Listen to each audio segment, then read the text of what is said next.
High বন্ধুরা, মিলিস রেসিপিতে তোমাদেরকে স্বাগতম। তো বন্ধুরা চলো আজকে একদম ঝটপট একটা রেসিপি করব, একটা মাছ পাফা করব। তো এখানে দেখো আমি 5 পিস মাছ নিয়েছি।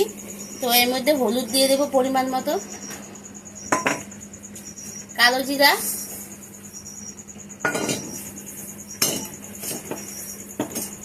পরিমাণ মতো লবণ, কাঁচা লঙ্কা,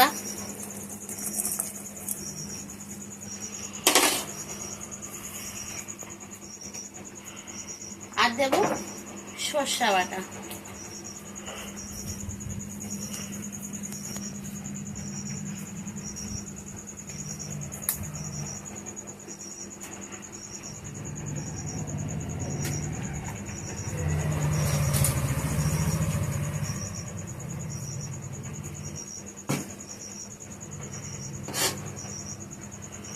উপর থেকে দিয়ে দেবো বিলাতি ধনিয়ার পাতা, দিয়ে দেব তেল, সরষা তেল দিয়ে দেব।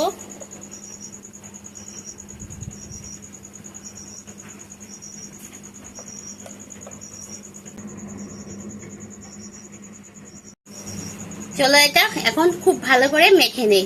সবকিছু দেওয়া আমার কমপ্লিট, এখন চলো এটা খুব ভালো করে মেখে নেই।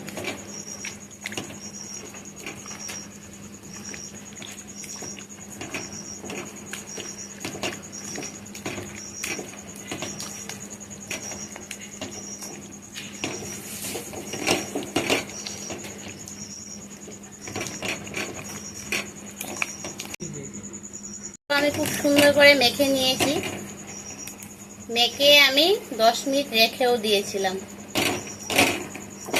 তো সেটা ক্লিপ তোমাদেরকে দেখানি হয়নি। 10 মিনিট এটা রেখে দিয়েছি, তো এখন বলে দিলাম। আর আমার দেখো মাছগুলো খুব সুন্দর নরম হয়ে গেছে 10 মিনিটে। তোমরা চাইলে আরও বেশিক্ষণ রাখতে পারো, যত বেশিক্ষণ রাখা যাবে তত আরও ভালো হবে।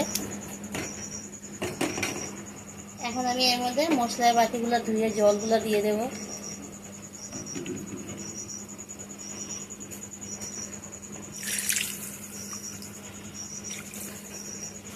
একটু ভালো করে মেখে নেব। কালারটা কিন্তু খুব সুন্দর হয়েছে, কিন্তু একদম কিন্তু ফালানোর না বন্ধুরা, দেখেছো খুব সুন্দর কালার হয়েছে।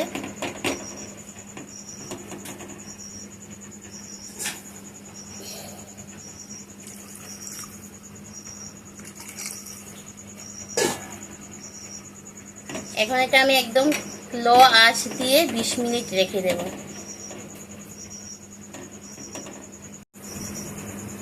প্রথম আঁচটা আমি একটু বেশিক্ষণ দেব, বেশি আঁচ দিয়ে একটু সময় রাখবো, 3-4 মিনিট। এখন আমি এটা ঢাকা দিয়ে দেবো, তারপরে আমি লো আঁচে এটা 20 মিনিট রান্না করব। তো 20 মিনিট পরে ফিরে আসছি বন্ধুরা।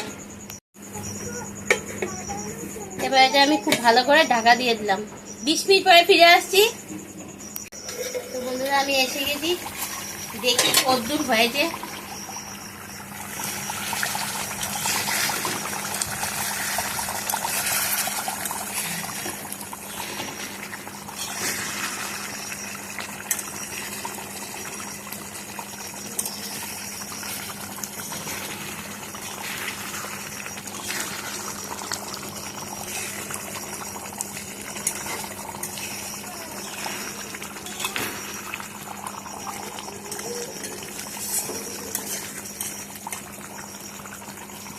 সুন্দর সিদ্ধ হয়েছে,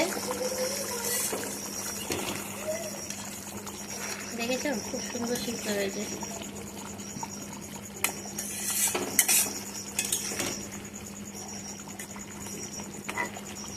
এরকম অবস্থায় আমি নামিয়ে নেব। আর বেশি জাল দেব না, না হয় একটু ঘন হয়ে যাবে, আর বেশি ঘন হলে ভালো লাগবে না। এই যে এই অবস্থায় নামিয়ে নেব দেখো। আর এটা না ঠান্ডা হলে আরও সেট হয়ে যাবে, ঠান্ডা হলে আরও ঘন হয়ে যাবে আর কি। তো দেখতে দেখো খুব সুন্দরই লাগছে।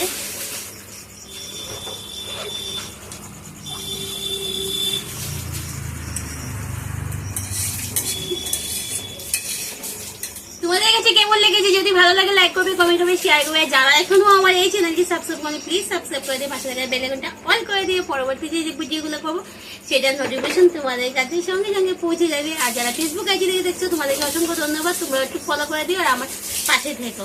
তো আজকে মতো টাটা, বাই বাই।